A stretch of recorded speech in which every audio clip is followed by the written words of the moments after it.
Hello friends, कैसे हैं आप सभी लोग। तो दोस्तों, आप सभी को मेरा प्यार भरा नमस्कार। मैं आराधना मिश्रा आप सभी का स्वागत करती हूं आपके इस चैनल आराधना फूड फ्लेवर में। तो आज हम आपके साथ शेयर करने वाले हैं जन्माष्टमी स्पेशल रेसिपी और जन्माष्टमी स्पेशल पूजा। तो आज हमने गोपाल जी के लिए क्या बनाया और हमने कैसे पूजा की, बस यही थोड़ी सी मेमोरीज आपके साथ शेयर करना चाहते हैं। तो यहाँ पे सबसे पहले हमने क्या किया है, एक बड़े से बाउल में हमने ले लिया 1 बाउल दूध, आधा बाउल घी और इसी के साथ इसमें फ्रेंड्स ले लेंगे हम आधा बाउल चीनी। तो चीनी यहाँ पे हमने खड़ा लिया है, आप पाउडर का भी यूज़ कर सकते हैं। तो हमने चीनी इसलिए लिया है कि हमने अभी पीसा नहीं था, आज जन्माष्टमी थी, काम थोड़ा ज़्यादा था, इसलिए हम नहीं बनाने वाले थे। सोचा कि प्रसाद तो आ चुका है मार्केट से, उसी से भोग लग जाएगा। पर रात को 10 बज रहे हैं, अचानक हमारे दिमाग में आया कि नहीं, कुछ तो कुछ बनाना चाहिए। तो यहाँ पे हमने सबसे पहले गोपाल जी के लिए छोटू सा केक बनाने वाले हैं। तो यहाँ पे सबसे पहले हमने घी, चीनी और दूध को अच्छे से मेल्ट कर लिया था। इसके बाद हम इसमें ऐड कर देंगे आटा। तो 1 बाउल दूध में आधा बाउल घी, आधा बाउल चीनी और 1 बाउल आटा हमने इसमें मेल्ट किया हुआ है और इसको हम अच्छे से मिक्स करेंगे। तो यहाँ पे फ्रेंड्स आप इसे अच्छे से फेंटें जिसमें से इसका सारा लम्स निकल जाए। तो ये देखिए, इस तरह का बैटर हमें चाहिए। तो ये हमारा बैटर बनके रेडी हो चुका है। अब हम क्या करेंगे, इसको ढक करके छोड़ देंगे लगभग 20 से 25 मिनट के लिए, क्योंकि हम आटे का केक बना रहे हैं और ये सुपर सॉफ्ट बने, इसके लिए थोड़ा सा इसको रेस्ट देना ज़रूरी है। तो यहाँ पे 20 मिनट हो चुका है, हम इसे खोल के चेक कर लेते हैं। तो ये देखिए, ये हमारा अच्छे से फूल चुका है। अब इसे हम थोड़ा सा और फेंट लेंगे जिससे कि ये अच्छे से सारा सेट हो जाए। जो चीनी हम, क्योंकि यहाँ पे हमने चीनी जो है खड़ा यूज किया हुआ था, तो थोड़े थोड़े जो चीनी के कण होते हैं वो उस समय मेल्ट नहीं हो पाए थे, तो वो अब मेल्ट हो गए हैं आराम से। तो आप इसे फेंट लेंगे तो सब अच्छे से सेट हो जाएगा। इसके बाद यहाँ पे हम ले लेंगे 1 पैकेट इनो का। तो ये इनो फूड सॉल्ट को हम इसमें डाल देंगे और इसके बाद इस पर हम डाल देंगे दूध, जिससे कि ये जल्दी से एक्टिवेट हो जाए। तो यहाँ पे हमने इसमें दूध डाल के इसको अच्छे से फेंट लेना है। और फ्रेंड्स, यहाँ पे एक बातों का ध्यान दें, जब आप केक बना रहे हो, कोई सा भी केक बना रहे हो, छोटू सा या फिर जैसे भी आप कोई भी केक बनाएं, तो उसके लिए जो ये फेंटते हैं ना, तो एक ही डायरेक्शन में फेंटा करें। इससे क्या होता है कि इसके बबल्स बहुत अच्छे बनते हैं और केक जो है बहुत अच्छा सा रेडी होता है। तो हम गोपाल जी के लिए छोटू केक बना रहे हैं, तो इसके लिए हमने यहाँ पे ले लिया है पेपर कप, जो चाय वाली कप आती है, हम बस उसी में बना रहे हैं। तो यहाँ पे कोई टेंशन नहीं है, ना बटर पेपर का झंझट है, ना ही ऑयल, ना कुछ, बस इसमें ही बहुत आराम से बन जाएगा। तो सारे गिलास को हमने क्या किया है, आधा आधा फिल कर दिया है, एक साथ हमें जितना बनाना है।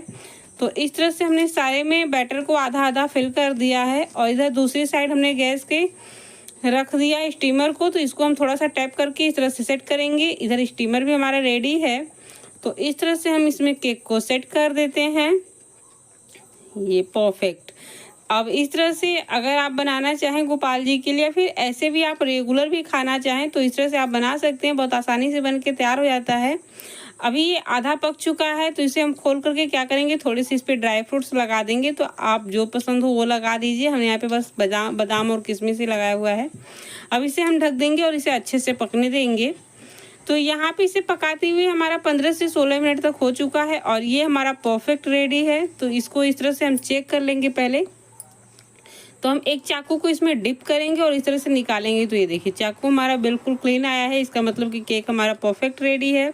अब हम इसे निकाल लेंगे दूसरे प्लेट में, और जो बचा हुआ बैटर था वो भी हम इसी तरह से बना लेंगे। तो इस तरह से अभी ये गर्म है, बहुत ध्यान से आप निकालें।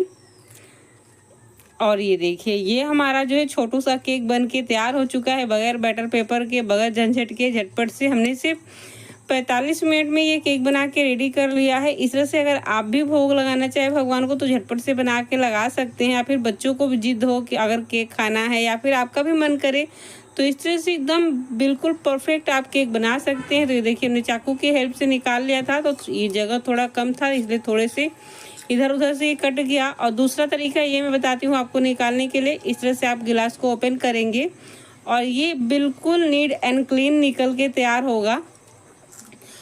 और अभी रात्रि के 11:30 बज रहे हैं। तो यहाँ पे हम थोड़ा सा भी ये गर्म है, तो जल्दी जल्दी निकाल रहे हैं, क्योंकि 12 बजने वाली है, तो पूजा भी करना है।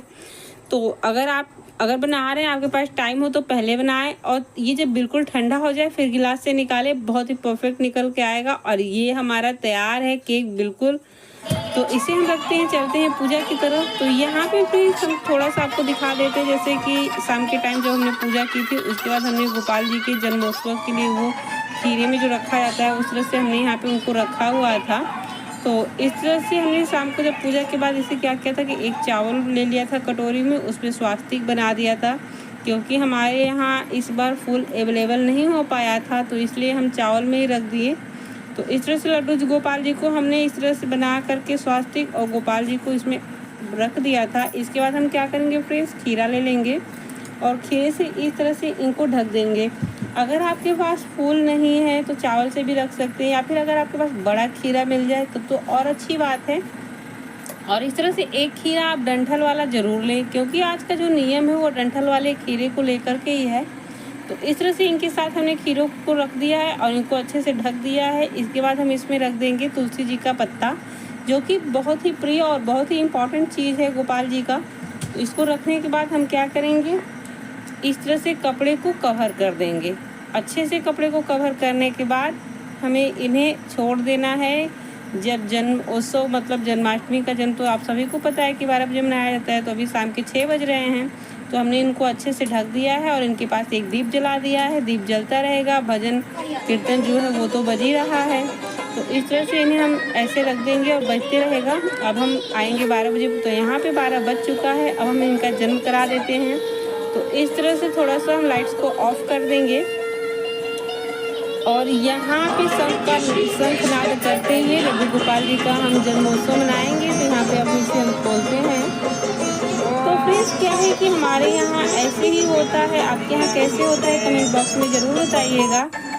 हमने दादी नानी को ऐसे करते हुए देखा है और हम भी उन्हीं के बताए हुए परंपरा से करते हैं। तो सबसे पहले हमने इनको ओपन कर लिया है और ये जो डंठल वाला खीरा था इसको हम एक सिक्के की हेल्प से इस तरह से कट कर लेंगे। तो फ्रेंड्स यहाँ पे एक बातों का आप ध्यान दें, चाकू की सहायता बिल्कुल भी ना लें, यहाँ पे सिक्के से ही इनको कट करें। और इस तरह से काट के इधर से थोड़ा सा इसको अलग कर लें और इसे रख दें आप साइड में।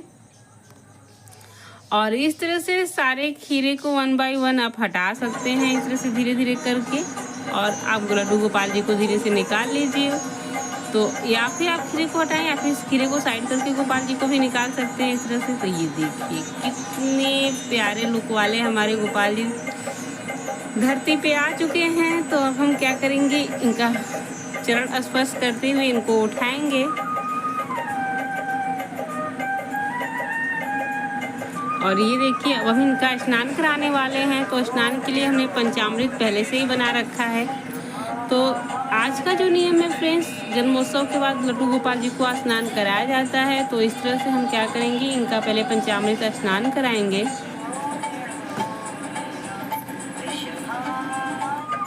तो यहाँ पे हमने एक शंख में सारे पंचामृत को ट्रांसफ़र कर लिया है और इस तरह से हम इनको स्नान करा देते हैं। पहले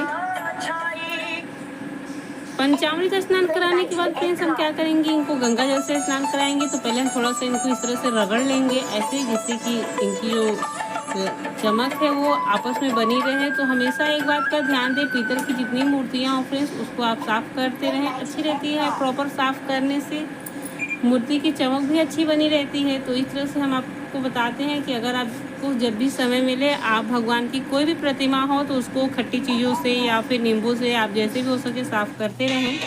और यहाँ पे हमने इनको स्नान करा के इनको अच्छे से पोंछ लिया है। अब इनको हम वस्त्र धारण करवा देंगे। और यहाँ पे वस्त्र धारण करने के बाद इनको हम पहना देते हैं माला। और माले के बाद हम थोड़ा सा इनको चंदन और कुमकुम से तिलक कर देंगे।